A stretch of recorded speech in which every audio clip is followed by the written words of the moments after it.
Pakinggan mo ang aking panalangin, makinig ka sa aking sigaw.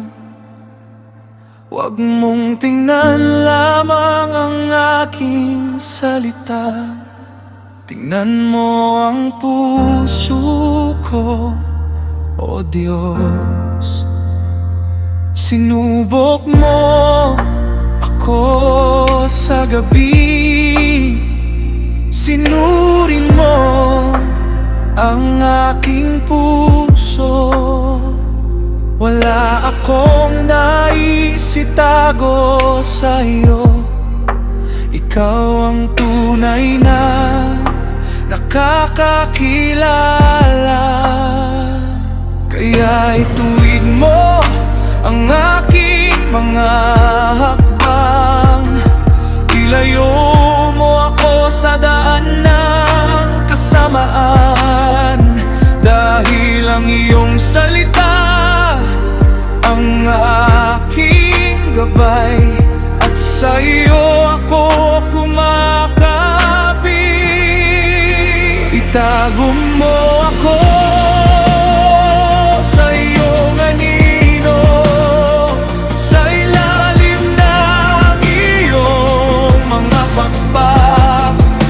Kapag may kaaway na lumalapit, ikaw ang aking kaligtasan.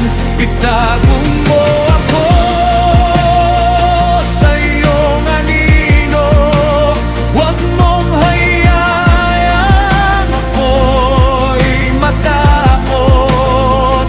Sa gitna ng dilim at panganib, ikaw ang aking kanlungan. Ang mga kaaway ay nasa paligid, may mga pusong puno ng kayabangan. Ngunit ikaw ang aking tagapagtanggol, at walang makapaghiwalay sa iyo.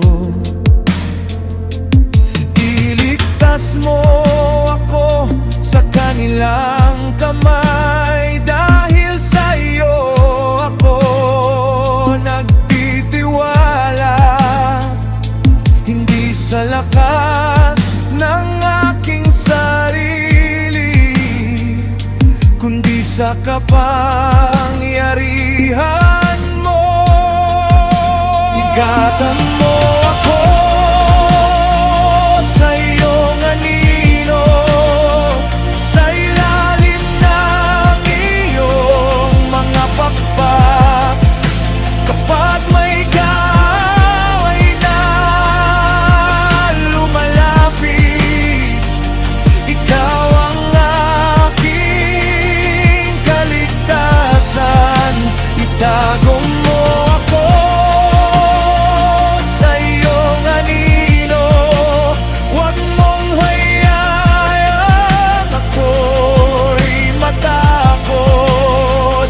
Sa gitna ng dilim at panganib, ikaw ang aking kanlungan.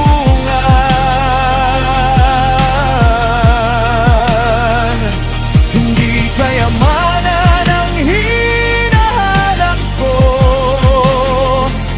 hindi kapangyarihan ng mundo.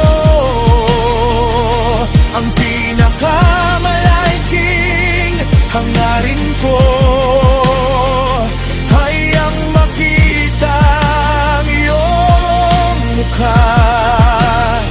Kapag nagising ako at nakita ko ang iyong presensya, ang puso ko'y magiging ganap.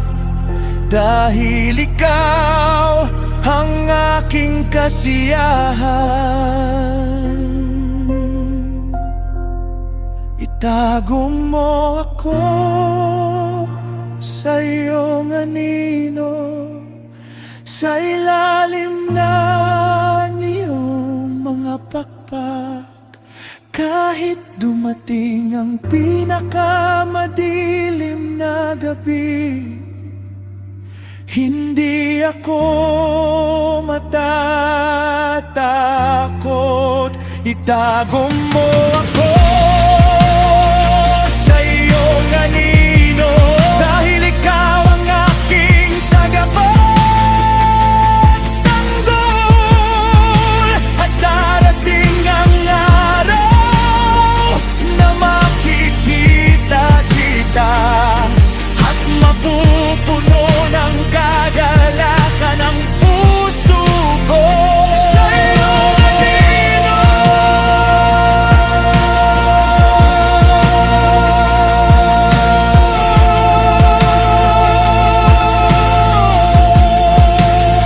Sa iyong presensya,